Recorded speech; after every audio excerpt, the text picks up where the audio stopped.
Okay, here we go. We've got the Summit 2-seater and the Steel Breeze 2-seater. Just going to have a bit of a walk around and show you the differences between the two and what they have to offer. This is my Summit 2-seater. The Steel Breeze is a friend of mine. I've got it stored here for a moment. We're just doing a little bit of work on it, some changes.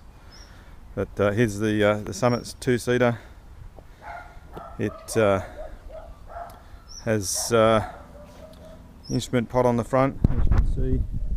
It's got the Tascam instrument, which gives you RPMs, battery voltage, exhaust gas temperature, cylinder head temperature, altitude, rate of climb and flight time.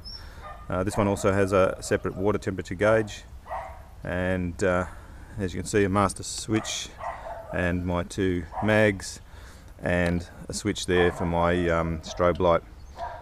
This machine has steering from this steering wheel and hand brakes on the front brake.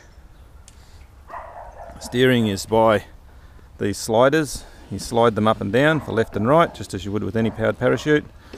It controls this steering line that goes up through a set of pulleys up to the parachute. The front seat is a high sitting position, so you're sitting fairly upright with your legs down onto the sliders. The rear seat is also the fuel tank, holds about 55 litres from memory. It is also the centre of gravity, so whether you're with one person, a light person, a heavy person, or a heavy or a light passenger, it doesn't make any difference. Also, whether you've got full fuel or low fuel, the centre of gravity doesn't change.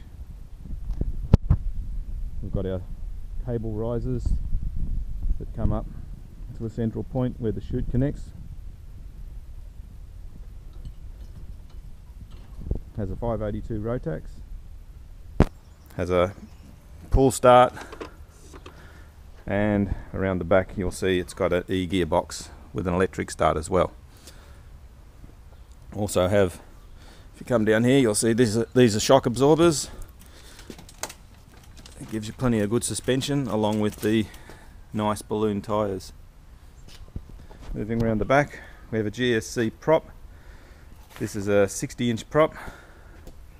Runs a slightly coarser pitch than on the Steel Breeze. Radiator down the bottom there. Moving around, we've got the fuel injection system. That's the tank that holds the oil. The fuel injection system's on the other side near the carburetors. You've got your coolant tank, and of course my strobe light up the top. Got a filling point for the fuel, so you can fill it directly from the fuel bowser if you need to. Moving around, I have a little holder for my radio and my push to talk switch. My Lynx set, I use a Lynx headset. It's quite good, very effective. That's the Summit 2-seater. We'll move on to the Steel Breeze. The Steel Breeze is all of the yellow parts you can see here are all welded chromoly steel.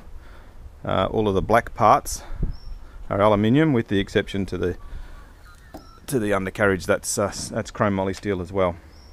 They're both made by the same company, so there's some similarities. The seats are identical. The rear seat is the fuel tank again, and again that's the centre of gravity. Steering system is the same. Brakes on the front, steering wheel. You'll see that the has instrument panel down the front there. A little bit harder to see and get at the switches if you're strapped in. This has the standard American style steering, where you push the bars in and out. Moving around, you'll see the same as on the Summit. You've got the fuel injection system here. Radiator's set a little bit different down the bottom, but it's the same Rotax 582. This one's got a 64-inch prop, if I remember correctly. Runs a slightly lower, finer pitch than I use on the Summit. Again, it's got a pull start and an electric start.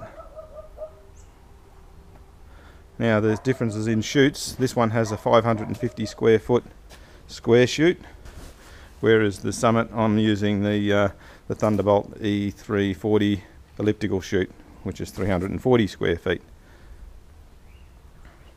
Well, that's the two machines. They're both about 3 meters long. They're both around about 1.9 meters wide, but the Steel Breeze is about 8 inches higher than the Summit, so it's, you know,